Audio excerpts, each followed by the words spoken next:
आज ना शौर्याला सॉक्स घालत होते आणि क्रिशा तिकडं ब्लँकेट खात होती ना. पप्पा असले ना तिच्या थोडी मदत करते, पण तिचे पप्पा फर्स्ट ट्रिपला होते ना, तर मग आता मलाच बघायचं होतं ना. आणि क्रिशा आमची सकाळी उठून बसते ना, आता तिला बघावं का आवरावं पोरींचं. मग काहीतरी दीदीला म्हटलं थोडा वेळ सांभाळ, लगेच शौर्याचं आवरून दिलं आणि शौर्याला शाळेत सोडायला गेले ना. तिकडनं आले दीदीचं पण आवरून दिलं, वेण्या वगैरे घालावं लागतं ना, मग तिचं पण आवरून दिलं. ती पण अशी बाय करून शाळेत गेली ना. मग काय आता आम्ही दोघीच मायलेकी होतो ना.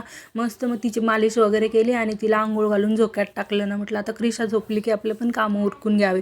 मस्त तिला झोपवून घेतलं अगोदर आणि मग आपलं झाडांना पाणी वगैरे दिलं. गॅलरीमध्ये छोटीच आहे माझी गॅलरी, पण जेवढं झाडं बसत तेवढं तर मी लावलेलं आहे ना. मला खूप आवडतं असं गार्डन वगैरे, पण आता जागाच नाही आहे.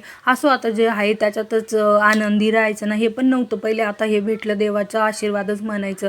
आणि सूर्याचं किरणाचं काय माहिती काय माझ्या घराशी वाद आहे. अजिबात सूर्याचं किरण म्हणजे गॅलरीमध्ये येतच नाही ना, असं घरावर ऊन पडतच नाही ना माझ्या. आता काय करणार, असो चालायचंच आहे. मस्त इकडं मग झाडू वगैरे मारून घेतलेला होता आणि आमच्या मॅडम आज जरा लवकरच उठल्या बरं काय माहिती, आणि अशा हसायला लागल्या. मग तिला काढलं आणि मेकअप वगैरे केलं तिचं, तिला कपडे घातले. तिला म्हटलं हाय गाईज कर, हाय गाईज कर, तर तिला पण लय हसू यायला लागलं ना. लय भारी वाटत होतं बरं का. मग आता इथंच ब्लॉगचा एंड करते. बाय बाय, भेटू मग नवीन ब्लॉगमध्ये.